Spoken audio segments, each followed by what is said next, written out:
করতে হবে।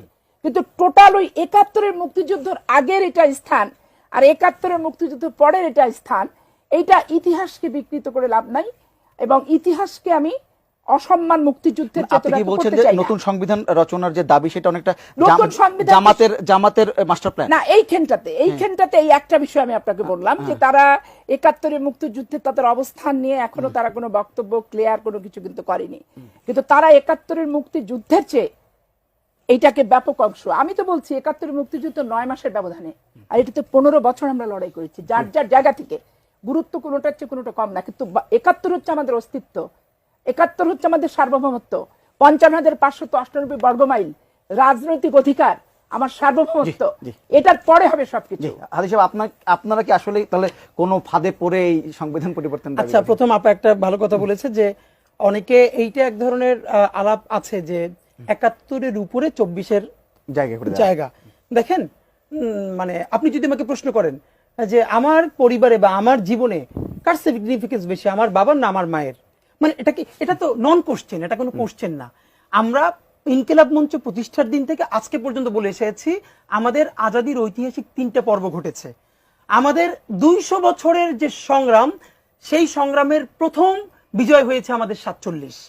সেখানে পাকিস্তানের ভুলে আমরা রাষ্ট্র বানাতে ব্যর্থ হয়েছি। তারপরে আমাদের মহান ৭১। দেখেন ৭১-এ আমরা কি পেয়েছি? ৭১-এ আমরা পেয়েছি নিজেদের একটা জমিন। ধরেন এরপরে আর কোনোদিনই কিন্তু আমাদের ওই স্বাধীনতা যুদ্ধ আসবে না। তাহলে ২৪-এ কি পেয়েছি?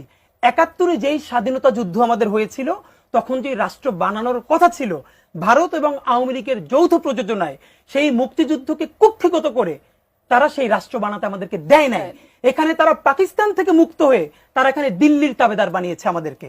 সুতরাং আমাদের পরবর্তী সংগ্রামটা শুরু হয়েছে তারপরেই, যে স্বাধীন সার্বভৌম বাংলাদেশ সে কারো তাবেদার নয়।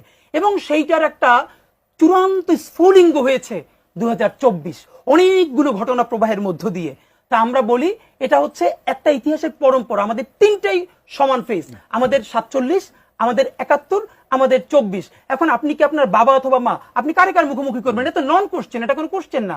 সুতরাং ৭১ বাদ দিয়ে ২৪, ২৪ বাদ দিয়ে ৪৭, এগুলো কোনোটা কোনো ভ্যালিড প্রশ্নই না, এটা খুব কুতর্ক। আমরা বলি আমাদের, বরং আমরা কি বলেছি, আমাদের ৭১-এর স্বীকৃতি যেরকম আছে, আমাদের ২৪-এর স্বীকৃতিও আছে, আমাদের ৪৭-এর স্বীকৃতি নাই। অথচ এই ৪৭-এ পশ্চিম পাকিস্তানের চেয়ে এই বাংলার বেঙ্গল জনপদের মানুষ বেশি জীবন দিয়েছে, বেশি লড়াই করেছে। ইভেন শেখ মুজিবুর রহমান পর্যন্ত ৪৭-এ বড় একজন নিবেদিত প্রাণকর্মী ছিল। এখানে তো কারো ছোট করার কোনো দরকার নেই। আরেকটা আপা বলেছে নতুন সংবিধানকে ৭১ বাদ দিয়ে, এইটা একটা প্রশ্ন কেন? বরং আমরা তো সব দলগুলোর কাছে ম্যানিফেস্টো